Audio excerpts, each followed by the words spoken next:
Carew-Reid is still right. We're on now. So let's once again just for the record. So go ahead. So we have Harold already, our reference librarian. I'm Lloyd Carew-Reid, a technology educator at Brooklyn Law School. We're both from the same digs down there in Brooklyn, and I'm going to give Harold the first round, and then I'm going to jump in, and then we're going to bring everybody else on step by step. Okay, so first off, I just wanted to thank John Mayer and Elmer for giving us the opportunity to present today. And the 25th anniversary of Cali, that's really quite impressive when you look back at what's happened in the past 25 years. Technology has grown by leaps and bounds. And the purpose of our session today is talking about how law schools can incorporate technology, but not only technology, but some business aspects in the curriculum because of a number of things. And we have an ambitious undertaking today where we're remotely bringing in some academics, some faculty members, some tech scientists, some app developers, and some students at Brooklyn Law School who've actually developed some apps that might have been good learning tools for them and that can demonstrate how to use technology in an academic environment with a view towards business development. So you'll see on the screen here we have an image that you might say is super califlipalicious, existentially, whatever the phrase is, super delicious. And it's this BLT sandwich, which we'll talk about a little bit more. I'm really borrowing from one of our presenters today, Daza Greenwood, a scientist at MIT, who has been promoting this idea of combining business, law, and technology in a law school curriculum. And he partnered with Jonathan Askin, who teaches at Brooklyn Law School, works on the Flip Clinic, which incorporates a lot of technology issues into legal education. And I guess maybe just by way of background, I don't want to talk too much. I'm not an expert in this area. I'm really just a reporter about what's happening at Brooklyn Law School and other law schools about incorporating technology and business into the curriculum. But some recent developments, you'll know that maybe 3 years ago, the ABA model rule on lawyer competence incorporated a technology component, and that puts an extra burden on not only lawyers, but academics to incorporate some technology instruction into the law school curriculum. And I think in fact, I think we've been up until the last count, there's some 13 or maybe even 15 states who adopted the model rule, and I'm sure that it's coming probably to all states. So it's something that we need to be aware of. I think another recent development, John Mayer has talked about it at great length, is the changing landscape of law firms out there who are hiring law school graduates. Professor Askin has often talked about how we need to move from a model, lawyers, instead of being the yeah, but lawyers, as he calls it, and I'm sure he'll talk about this at greater length, to being yes, how can we lawyers, getting involved in some business decisions. And that's the whole purpose of today's presentation. Lloyd was very good at bringing together this Prezi, which I'll talk about some of the business aspects, the technology aspects, and the legal issues, and we'll talk about that as the session progresses. Also joining us today remotely from Brooklyn Law School are some law school students. James Mock, who was the winner of a Center for Urban Business Entrepreneurship Prize for an app that he developed dealing with crowdfunding for paying off student loans. And he'll talk about that at great length. Paula Collins, she also was a prize winner at that same competition. She'll talk about her project as well. I think we have Alexander Goldman, who was in Jonathan's Professor Askin's Blip Clinic, and he'll talk about the project that he worked on. And then I think lastly, another developer who's at MIT, who works with Daza Greenwood, and that is Jason Walsh. Jason Walsh will talk about some of the development of apps for an hackathon that was sponsored by the ABA Tech Show in 2015, just a few months ago. So I don't want to take up a whole lot of time because we want to get to the meat of the program, but let me pass the mic to Lloyd, who will talk about some of the technology issues. And one thing I do want to just urge you, if you have questions, not only of either of us, but more importantly of the remote presenters, please feel free to raise your hand. I'll come with you, to you with the mic, and we can go from there. Sounds great. Thanks a lot, Harold. Yes, as you can see, we've got a delicious sandwich in front of you. We're trying to make you hungry for this combination of ideas. I think as Harold has sort of pointed out, we kind of start from the position of law because we're all involved with law schools, but the modern stage has evolved where we're reshaping things. And from the point of view of technology, I'm going to have to flip back here a little bit just to kind of get back to the beginning. Daza has referred to this BLT, and that's why we're kind of pulling it out in this fashion because it lends itself nicely to this kind of crazy situation. But my focus is a little bit on the tech ed side, and again through Daza and Jonathan, I've been exposed to a lot of ideas of how to actually utilize technologies to benefit both the instruction of law and to help produce better equipped law graduates. Some of the tools that we are going to be demonstrating today, or at least talking about, or having had taken advantage of, are in this image here. Of course, the networking and recording tools like Google Hangout, as we're using here today, and Skype and various other tools. These are sort of summaries that we've got here. We've got one of the most important things in this process is to be able to actually build a space online that is accessible by everybody in a properly licensed sort of format. I know Daza Greenwood will particularly talk about this, but he has reminded me how important it is to be able to have the Creative Commons license utilized when you're posting stuff up there, so that you can actually still retain your copyright to your materials whilst allowing others to share them around. We'll be playing a couple of these videos, but I think I'd like to just do a very brief rundown now of a couple of them, just to give you an idea of what we've got going on here. With one of the students, Paula Collins, prepared an appathon, an app for the ABA Tech Show Appathon. An appathon, if you haven't heard of that phrase before, is basically a takeoff of the legal hackathon sort of approach, where students get involved in actually building an app or coming up with a concept for an app. So here's an interesting concept from Paula Collins.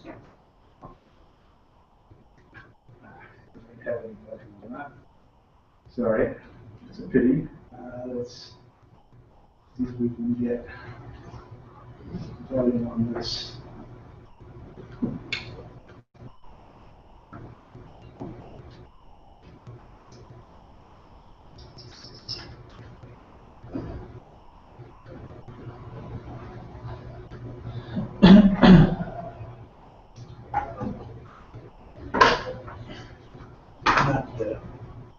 Sure. Yeah, I know that.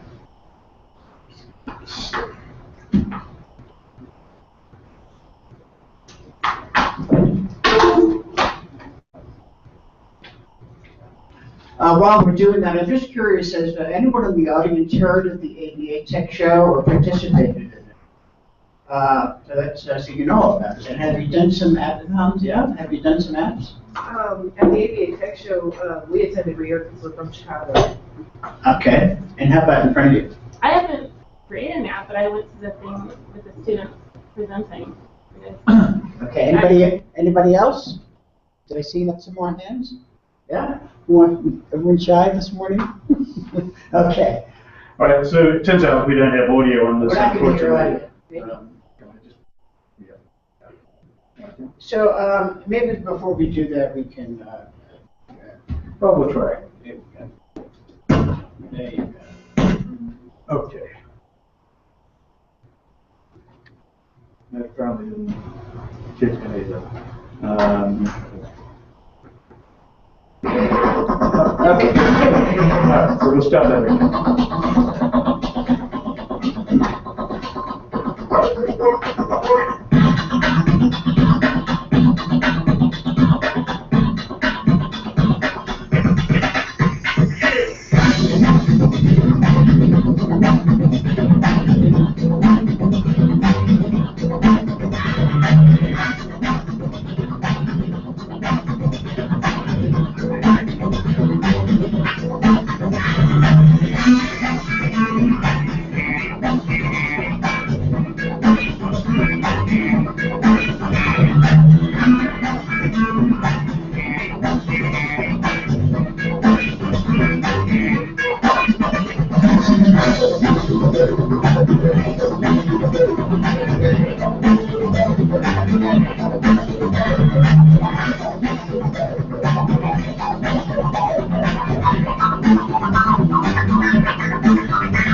Well, that's great. That's not your father's law firm, is it?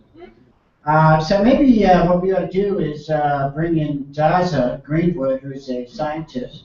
Well, Are you ready to bring in Daza? yeah, sure. So, Daza, are you with us? Yes, indeed. Hello. Oh. Yes. Are you getting my signal? Daza? Hello, hello. Okay. All right. So I think at this point we'll just have a little conversation with Daza because he's really the scientist behind all of this. Welcome. Thanks for joining us. Where are you, Daza? Because you're always somewhere. Are you in Cambridge now? Yes. I just returned. Hello? We're having trouble getting sound on here. Is that any better? Okay, that's a little Better now? Can Sir. you, How is the sound now? no, actually, it's still coming out through here. Better? Good? Sound test. Sound test. Yeah, sorry. Is good? Daza, can you hear me? Yes. Yep. You're coming in good. How is my sound? Anybody? Yes. It looks good on my monitor here. Okay.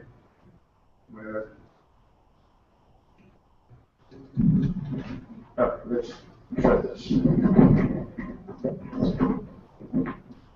Okay.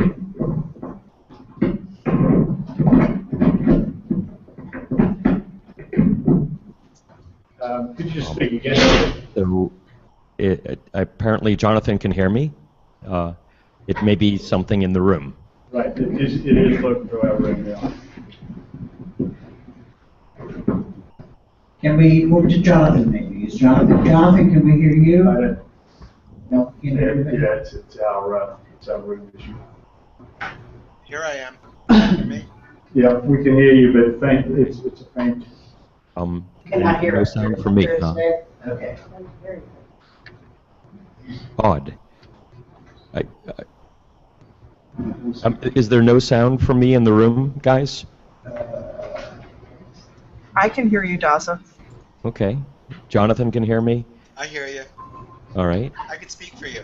Yeah, Jonathan, why don't you go ahead and just speak for me and yourself, just so we can get the show on the road. Well, It's very often that Daz's attorneys have asked him not to speak on his own behalf. the problem is no one can really hear you. We can't hear anyone over there on the speaker system. Why don't we revert to chat?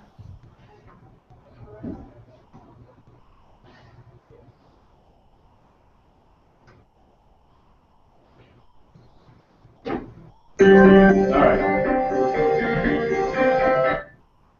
I believe. Try speaking now, guys. Okie dokie. Smokey. Okay, so Daza, can you hear me now? Yes. Okay, so Daza, maybe you ought to introduce yourself, tell us where you're calling from, and how you see this revolution in technology in the law school, and how that relates to this competency issue of the model rule. I'll leave that a very open-ended question for you. Great. Thanks, Harold, Lloyd, everyone at Cali. It's good to be speaking with you. So I'm here in the media lab right now at MIT, and the first thing that you might note is there's no law school at MIT. So what are we doing with Brooklyn Law School and UMKC Law School and Harvard Law School and all these others? Well, basically, I think times are changing, and the introduction of communication technologies really into education in a very deep way is through through everything from instruction in the classroom to just how the business is run, how it's advertised, how teachers are trained to teach, how the bar exam is studied for, how the practice of law is composed as a service. I think it's on, and so perhaps not surprisingly, MIT's been pulled significantly into the law over the last year or so. A lot of departments. I think what Harold asked me to talk about specifically, and Lloyd, was what we've been doing with Brooklyn Law School, and it's something that's a uniquely good fit at the Media Lab, which is a hackathon. And so we like hackathons at MIT very much. Those are creative events where people will get together and not hack as in commit a felony, but hack as in come up with creative, innovative, on-the-fly solutions to problems, usually through creating an application or a service. And I was introduced to the concept of a legal hackathon by Jonathan Askin in Brooklyn, at near Brooklyn Law School, a couple of years ago. And looks like this room is spoken for. So long story short, and then I'd like to maybe continue my remarks after the next speaker. We've been collaborating on putting on hackathons with technologists, lawyers, folks from government, especially cities, where we layer the business, legal, and technical dimensions of a problem set together, and then collaboratively come up with a solution. So more on that in just a moment. So before you leave, Jonathan, maybe He's got. oh, you have to step up. Yeah. So I guess we'll go to you, Jonathan. Can you hear me? Yep. Yeah. So Jonathan, how is it that you and Daza connected, and maybe you could speak with particularity to the ABA Tech Show this year and Brooklyn Law School's participation in it? So I connected with Daza because, to be candid, I'm a bit of a fraud. I teach technology and the law, but I don't really practice technology and the law. And what do I mean by that? I mean, several years ago, actually for many years, my students have been pestering me to host hackathons. We would always go to hackathons, and we were always the lawyers in the room who really couldn't bring tangible value. We weren't coders, we weren't designers, we weren't entrepreneurs. So we would spend 46 hours at the hackathon sort of twiddling our thumbs, watching in awe, as the coders do what they do. And then at the end of the day, at the end of the weekend, we would hear the demos, be very impressed by the technology, and then vet the legal hurdles and say, this is what you did wrong, this is what you did right. So we were really sort of wallflowers at the hackathon revolution.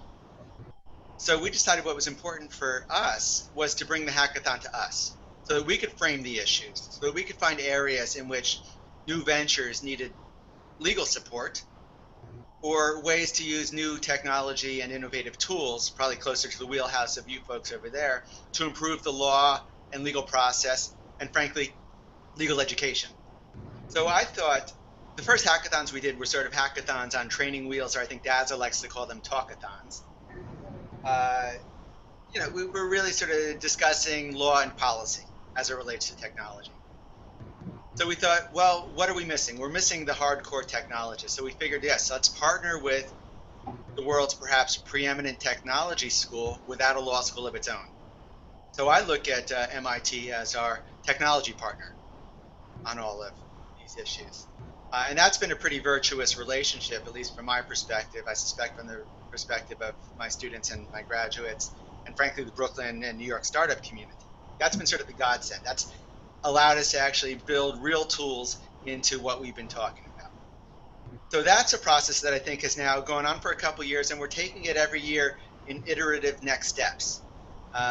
Every time we do a new hackathon, we add new components to it. Through daza and the MIT crews, we've essentially virtualized the hackathon process and made it much more ongoing and iterative, where maybe we'll spend 2 days hacking some solutions, but it shouldn't end there. What you do in 2 days is not what you can do in 2 years.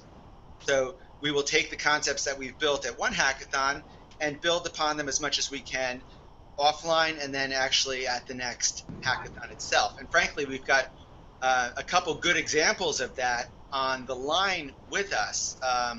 If you think about what Jason Walsh has been doing with First to Disclose, or you think about what Alex Goldman has been doing with Warrant Canaries, that grew out of earlier hackathon discussions, or what Patrick Bannon, still a law student, has been doing about taking the reins of some concepts we developed more than a year ago and applying them, putting some real teeth into the concept that he's been building and apply it to new circumstances. So I don't want to give away their stories. Perhaps this is a good segue into what they've been doing and how they've sort of built on the ideas of those that have come before, made them more effective, made them more virtuous, tried them in new circumstances. Is that a good segue?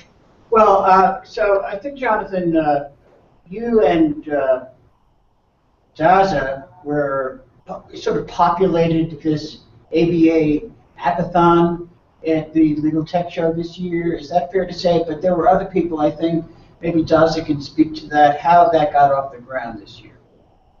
Right there, daza? Sure. Can you hear me now? Yes, Coming through? Great. that's good. Good. So I think one of the exciting things that's grown out of what Jonathan just outlined, which is this collaboration on building out legal hackathons, is what has been a couple of different entrees. One of them is into law school classrooms, and I'm sure we'll get into that right after the student projects and the other projects. UMKC Law School, increasingly at Suffolk Law School. There's a number of law schools that are, of course, Blip Clinic in Brooklyn, that are imbuing the academic classroom experience with aspects of these project-based, experiential, skills-oriented methods of hands-on learning. Another prong, though, has been very much community-oriented. So the ABA Appathon was one of the features, thanks to the law practice management section and one of their very active members, Adriana. They featured an online hackathon that they called an Appathon, and they reached out to the Media Lab because of our connection with Brooklyn Law School and putting on online legal hackathons for some partnership in doing that.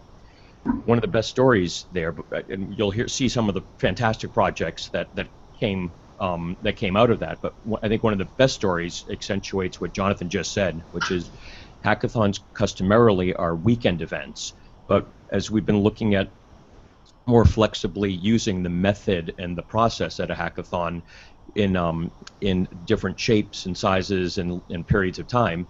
One of the things that's happened is some projects have expanded to a semester length or to a summer length.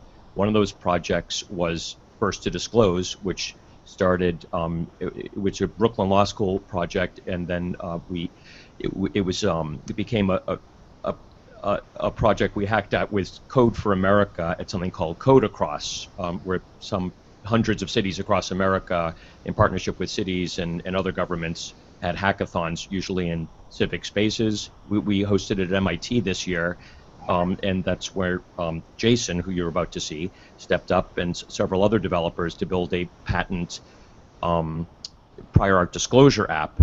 That app continued to be iterated after the hackathon. Every Tuesday night, we hack on it with Code for America's Boston Brigade, with a growing group of developers, and it's robust enough so that it formed part of the basis of the American Bar Association's Appathon for in terms of allowing idea sharing and ratings of ideas. So there's a few threads here that I think, the things Jonathan said are real themes that are showing up in many different contexts. So with that somewhat long-winded overview, I think this would be an excellent time to hear from two of the students that had a couple of excellent projects that got some really good discussion on the floor of the ABA Tech Show when we presented. We sort of did a hybrid online hackathon and with some in-person reviews and feedback sessions on the floor of ABA Tech Show. But Lloyd and Harold, as chairs, if you, we can introduce the students now. Just for the collaborative nature between developers and law community, maybe we ought to speak to Jason Walsh. He participated in the Appathon. This was the first disclose, is that right? Yeah, so Jason and I, more or less, with a team of students, of civic hackers, created the technology for the legal Appathon. And Jason, if you, I think, is this a good time for you to speak, or did you want to have this student projects go first? Maybe we can come to Jason, and Jason, are you with us? Yes. Can you hear me? One quick question. Yeah. Jason, if you like, and feel free to say no, I do have the video that I believe was shown at the Appathon here on the other screen. We could run that, but if you would rather do your certainly go through just with the video. Say that again? You could certainly just go through with the video. Okay, and then we would love to hear from you directly as well. So I'll get that. Actually, we might have a sound issue again. You know what? I just realized. So Jason, let's go live, and you can share your screen. We may have a sound issue on the video. Sounds good. So tell us about your project that you're working on for the Appathon. Jason. So yeah, as Daza said, we've been working together on this for quite a while. It's basically it started as a patent disclosure website, but we've expanded it to allow for ongoing collaborative work associated with any project. So it supported some initial work with the ABA Hackathon. And basically what it allows you to do is go through, share any innovation that you have, group it together as part of a hackathon that's ongoing.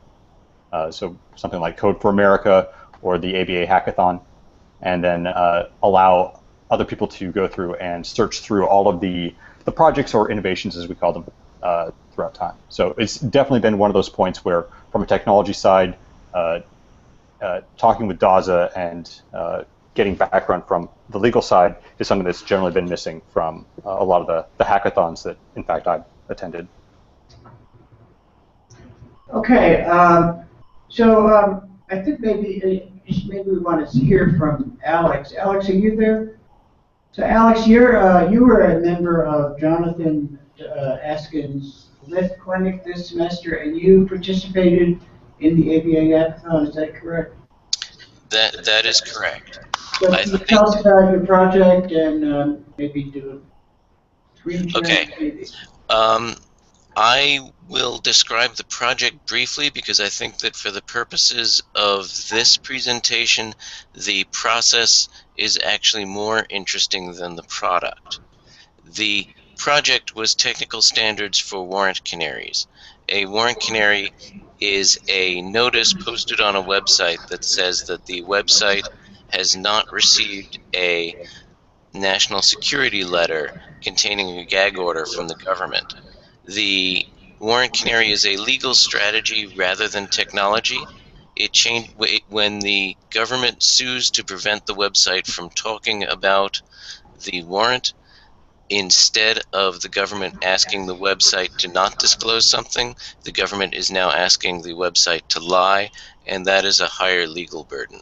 But I would like to highlight all of the people I worked with in order to get the presentation at the Appathon and then what happened after, which is a great example of how open source collaboration works. First of all, I won a prize at the New York City Legal Hackers Meetup for the idea, and the New York City Legal Hackers Meetup was founded by former students of Jonathan Askin at the Blip Clinic. So I certainly relied on Professor Askin's former students to start the idea. I worked with the website Canary Watch, which is founded by one of my heroes, Nicholas Merrill, who was the first internet service provider to challenge a warrant in court. And finally, we presented the idea to the Appathon, and then afterwards, a group called First Look Media created open source software. So there is not a linear direction to success on the project, but the project was an unqualified success, and I am posting to the chat the link to the announcement of the publication of the open source software that streamlines the publication of warrant canaries. I did go over the idea of the warrant canary very quickly. If you'd like me to talk about that more, I certainly can. Does everyone in the audience have some idea what a warrant canary is, or maybe someone has a question about that? Okay. Thank you. I think maybe we better move on because you don't have a whole lot of time here. Moving away from the ABA Legal Tech Show and the Hackathon, internally at Brooklyn Law School, we have the Center for Urban Business and Entrepreneurship with Professor Askin, who was a major innovator involved in. But they held a competition every year, and this year we had our second competition. And joining us today is Patrick Mock. Are you there, Patrick? Yes, I am. I am here. We don't have video of you, but we have your audio. So perhaps you can tell us what your project was and just describe it in some detail if you can. Sure. So actually, the name of my project was Buoy, and I wanted to, we were supposed to face some sort of problem in law and face it head on and create some sort of a solution. And I was kind of a greenhorn in the law school, so I didn't know much about any problems in the law, so I figured face something that I was struggling with, and that's employment and student loans. So I decided that I'd come up with Buoy. So the problem is the crippling debt and the price of law school rising. And I was hoping to lower interest rates while creating a repayment plan that would make it a little bit easier for us coming out once we get employed. So Buoy is kind of a merit-based system where people with high LSAT scores and proven track record, as well as an interest in a certain type of law, will be allowed to sign up for a profile on Buoy and then be funded by a certain number of investors, while their tuition goal will likely not be met by those community investors. It'll most likely be funded, the rest of it, by a banking institution. So the banking institution's rate will then be mitigated by the community investors. So this is an example student, John Doe, and he got into NYU, but he can't afford it. He's done great throughout his career as a student, and he wants to find a low rate, and that's where Buoy comes in. As you can see, the computer there is supposed to be him creating a profile. He gets funded and enjoys his summer. And this is a diagram kind of explaining the process. First, we start out with the community investors going onto the Buoy website, our app, and partially funding the tuition goal, while the partner banking institution funds the rest. This hopefully resulting in a lower rate than the both federal and private loan provider rates. And once the graduate enters repayment, that goes straight to the banking institution, which then distributes, likely through certificate deposits, out the return on investment to community investors. Now, those community investors could be alumni, could be your I don't know, your high school community and their parents. It could be anyone really, or prospective students. I don't know. It could be really anyone who has access to Buoy and would like a little return on their investment while helping out a student in need. So these are the federal rates and the rates that Buoy would hope to provide, 1 to 2% difference, and that adds up. I mean, we're looking at $21,000 to $105,000 depending on the length of the loan. So here you can see a 10-year loan on the left with Buoy's 1% and 2% savings per year, and a 25-year loan stretched out to make payments lower on a 1% and a 2% basis, being the $105,000 saved. So I also had to map out what it was that we needed to do to get Buoy up and running. And I've already hired a web designer, and she's actually working on a logo for me right now. And next I need to create an LLC or incorporate, likely through the Blip Clinic here at Brooklyn, and then raise capital, advertise, and have my launch, hopefully by late next summer, so I can get the class of 2019 or 2018 onto Buoy. And that's Buoy helping you stay afloat as a student. So that was my project, and I really learned a lot thus far. And what you do when you win is I won a grant, and what I'm supposed to do with that grant money is report back to the Cube, the leaders of the Cube Innovators Competition, so that they can help me along the way and really get this project up and running. So it doesn't end once the competition is over, which I thought was a really exciting opportunity. So Patrick, tell us a little about yourself. What year are you in, and where do you see this project going? And tell us about your association with Professor Askin's Blip Clinic. Okay, great. So I'm Patrick Mock. I just finished my first year at Brooklyn Law School. Thank goodness. And I'm from Massachusetts. And as for the Blip Clinic, I haven't really had much contact with it yet, but I'm hoping to in the future, because I'm definitely going to need some legal help getting this project up and running. Okay. Well, we'll hear in a bit from Professor Askin about that. But maybe now, while we have a little time, we'll talk to Paula. Paula, can you hear me? Well, did you unmute? Yes, I can hear you. Okay. So, Paula, we played your video. I suppose you saw that. You also won a prize at the Center for Urban Business Entrepreneurship as well. And tell us about your project and where you see it going. Well, my project, as you saw, deals with people who are interested in making films. They are in the process of making films, and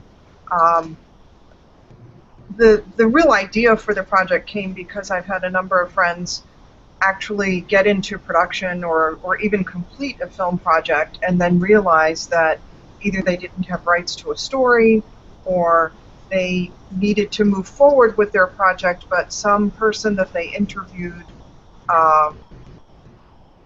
in the end decided, no, I really don't want to give you permission to release that. And so it was kind of retracting their permission to interview.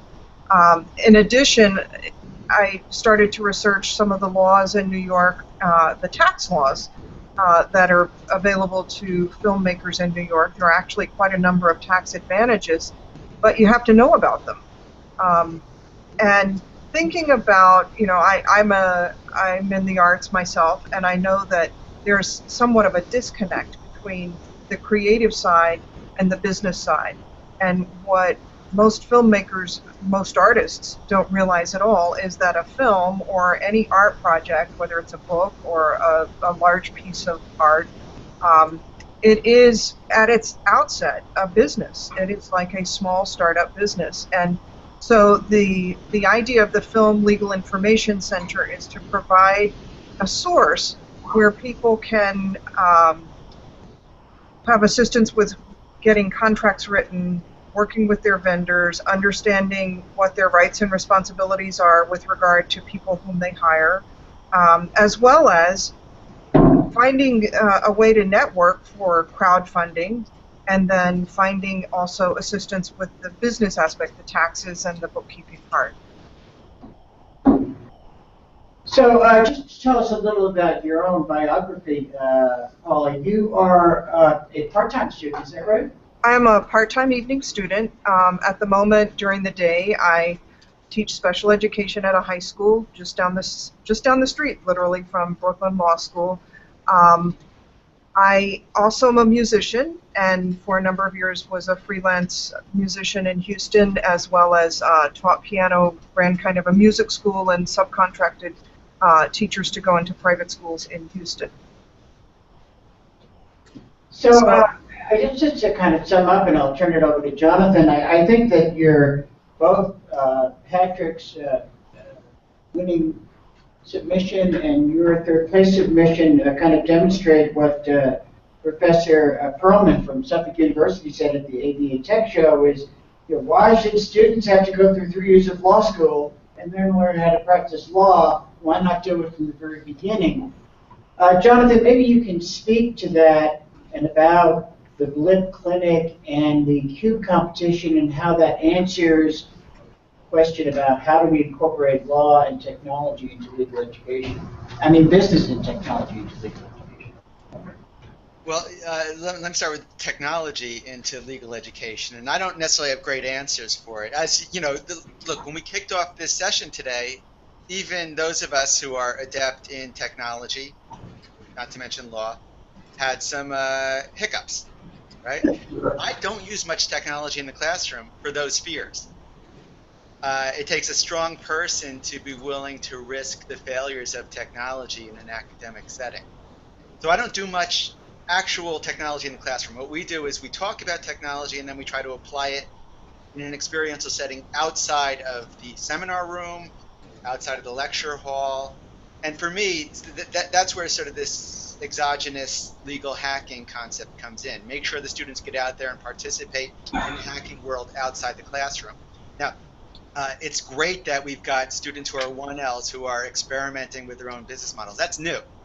To see 1Ls trying to create their own businesses during the same year that's supposed to be the most horrific year of their lives, to me is pretty compelling to see them succeed in that in that scenario.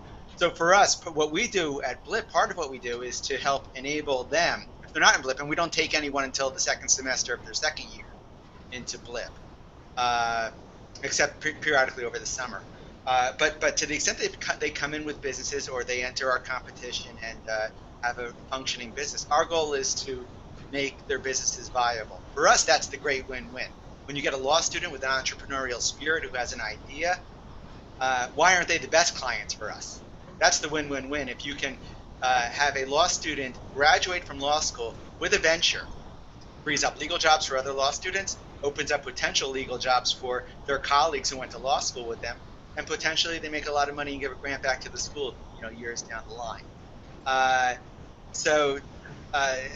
What we do at the law school is, look, we host a lot of the legal hackers. We host a lot of the Brooklyn Entrepreneurship Meetup when we can. We host the Brooklyn Technology Meetup. For us, the goal is to, because we're a standalone law school, is to make sure that the rest of the community understands that we are this potential haven for startups, technologists, entrepreneurs, this neutral place where they can all come together and then coincidentally get to tap the brain power of a group of tech-savvy law students and faculty.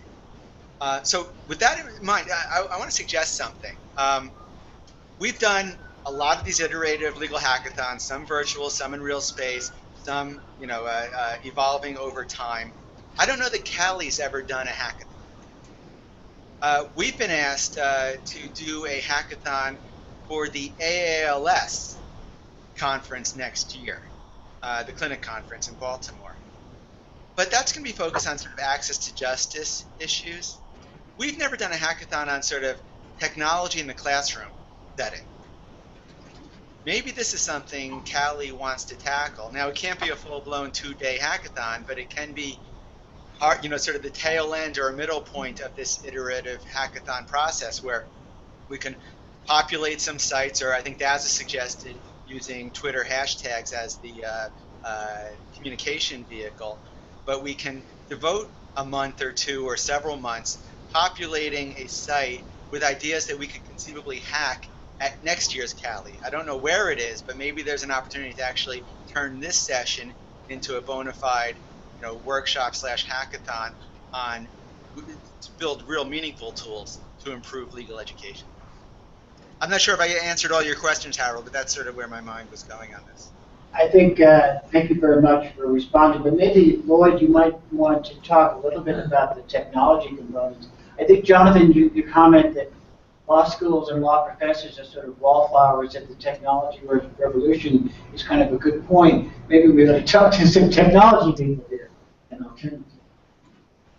Thanks, Harold. Yes, I particularly like what Jonathan was just saying about opening up the concept of folks Cali getting involved in a hackathon of a kind. I've been coming to Cali events for a while, and we're always focused on trying to improve technology in the classroom setting. So what Jonathan and daza have been doing is definitely on point with this, and they both have a lot of very innovative and creative ideas on how to bring these together. Their partnership is quite special because they have different skill sets, although they both have legal backgrounds. daza is particularly focused on the data science sort of side of things, but he's very adept in a lot of the technical aspects.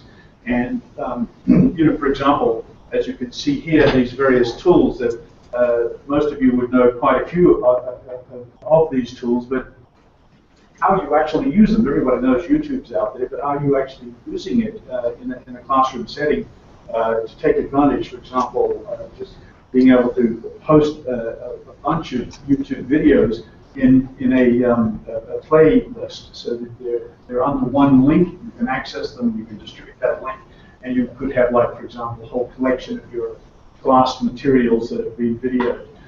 You could be using Periscope, and then those could be pushed through to YouTube at some point. So YouTube has grown, by Google, has really grown and expanded in its functionality and capabilities as a repository space. And it's, this is one of the themes that daza has enlightened me on, how important a repository is. And when you think about a repository, you might think of, well, what's the whole point of this? Well, one point is to be able to actually keep things around for an extended, if not endless amount of time. And the Internet Archive is actually one place where you can do that. You can upload videos free of charge. We've just been playing with that recently. I'm not quite sure what sort of limit they're going to put on us, but we've been uploading a few videos. You can throw in some good metadata, which will allow you to, you or other people, to easily search down the particular material you post up there. There is a very good repository called GitHub. I don't know if you folk have played around with GitHub, but it's originally designed as a repository for people who are involved in coding, writing computer programs. But it lends itself, it's an open source tool, and it lends itself to tremendous collaborative efforts, because everybody can basically go to the original code and then what they call fork, make a copy of that code, then download it and develop it themselves, and then sync it back up, or try to sync it back up to the original creator, and they then get a chance to decide whether or not to include it in the original thing, whether it's an improvement or whether it should go off on its own. But it's all done through this Creative Commons licensing tool, which is also available on the Internet Archive. So you've got, in the Internet Archive, you've got a space where you can put up videos that you might have created about any topic. And on the GitHub, you can do all of your programmatic stuff. So may I just ask the audience, where is daza, can you speak to the need for repositories? I mean, I know that's a big issue. Yes. Yeah, I'd be happy to. So repositories, kind of a formal sounding word. Really, it's what we're talking about now is a place to put our stuff, really. And so, for example, at the end of a class or a few classes, I don't know about you all who teach there, but I frequently can't find all of the class materials. And for a lot of people I teach with here, we have to go back to OpenCourseWare, where if our courses were picked up and published under Creative Commons by the OpenCourseWare team, and we can get all of the materials and all the projects and all the readings and all the cool things that happened along the way there. Much of it happens on websites now and through other channels, and it can be difficult to collect and curate and archive that stuff so that it's available later.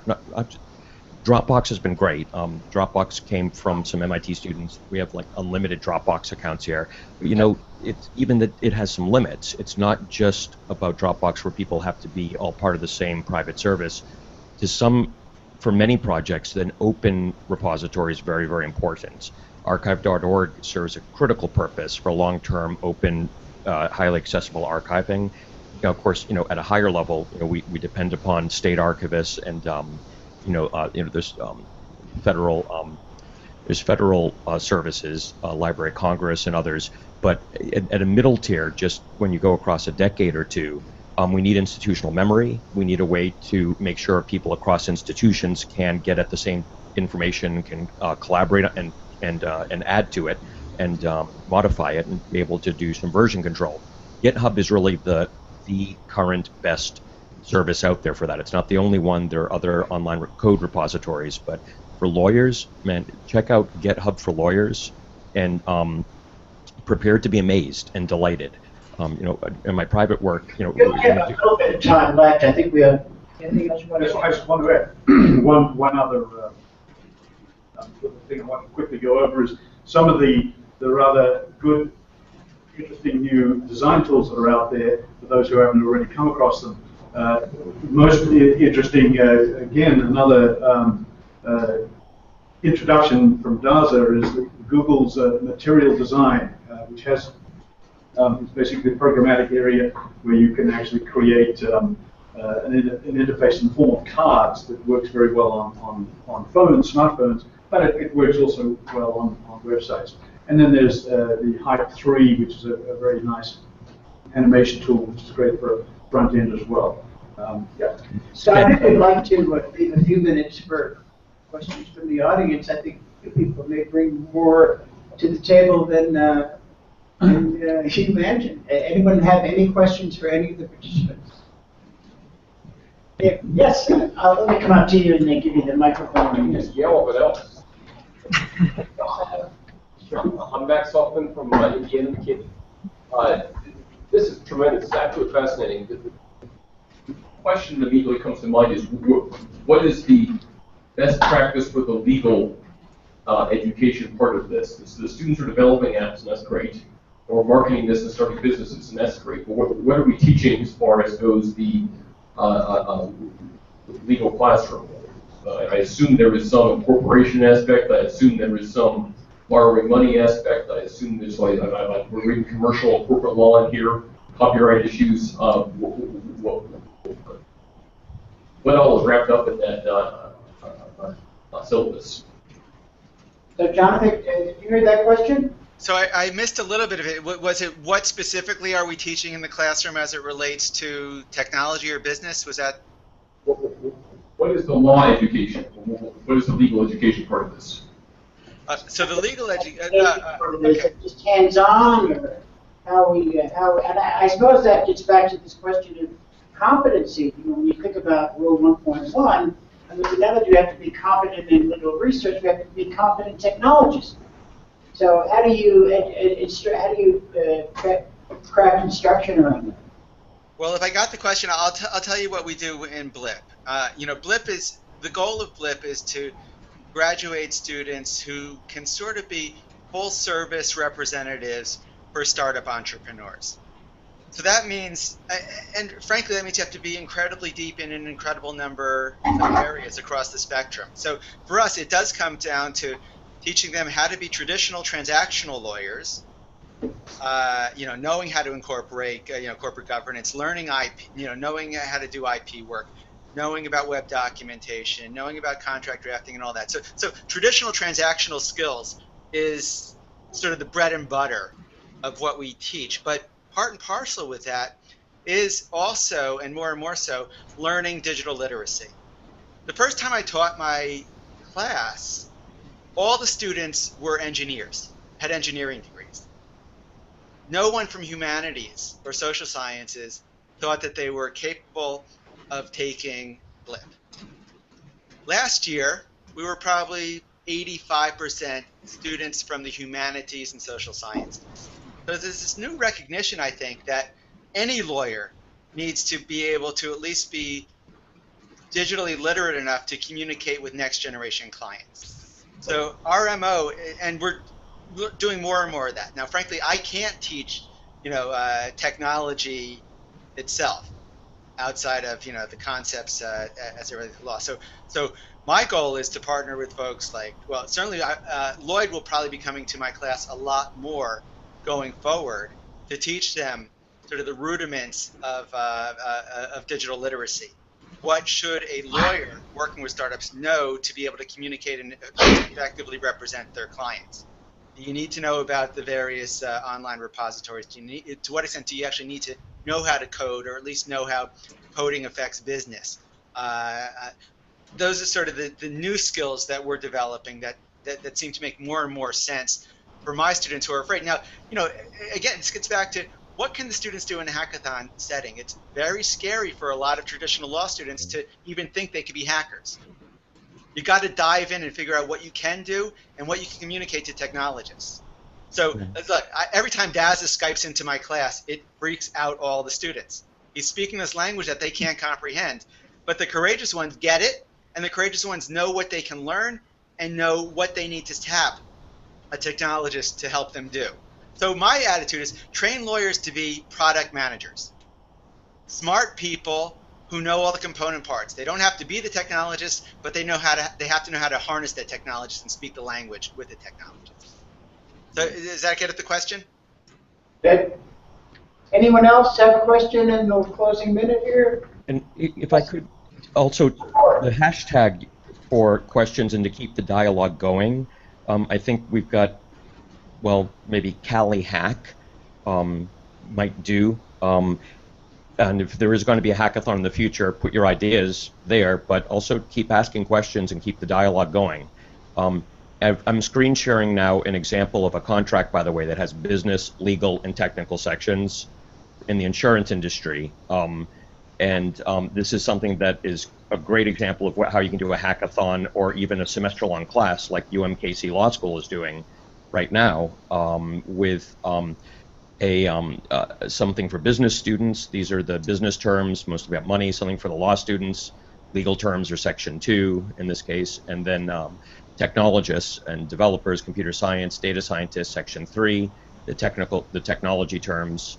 So I think it's very important to have teams and artifacts and templates that allow the students to work with technology in an appropriate way, and I think multidisciplinary teams are a great way to compose projects to bring technology into the classroom as well. That BLT sandwich there can be used in many different ways. So Josh, we have a question in the room. The audience. Can you just identify yourself? Sure. I'm Allie Bergman, Director of Educating Tomorrow's Lawyers at ILS Institute for the Advancement of the American Legal System. And this is very interesting stuff. I was curious if there are opportunities as the students are developing these tools, are they also interacting with the clients who the tools will eventually serve?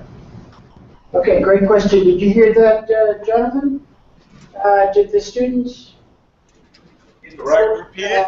have an opportunity to interact with clients that their projects are serving in your clinic? Do the students have an opportunity to interact with clients? Yeah. Oh yeah, well that's core. That is exactly what they're supposed to do. So the way I do clinic, we have students for a semester, and then we let some of them stay on for a second semester. They, to a large extent, function like junior partners or senior associates. They're rainmakers. They have to be out there in the community, working with the startup community, bringing in business. That's not to say that the first semesters don't do that. They do it too. I think the single most important function is not so much teaching them how to do a trademark filing or how to do an incorporation or even learning digital literacy. It is about interacting with the technology startups within the Brooklyn and New York ecosystem. So yeah, they are obligated in my program to go out there and meet with clients, bring them in, and then do weekly meetings with the clients. Okay, does that answer your question? Okay, Jonathan, thank you so much. Daza, thank you.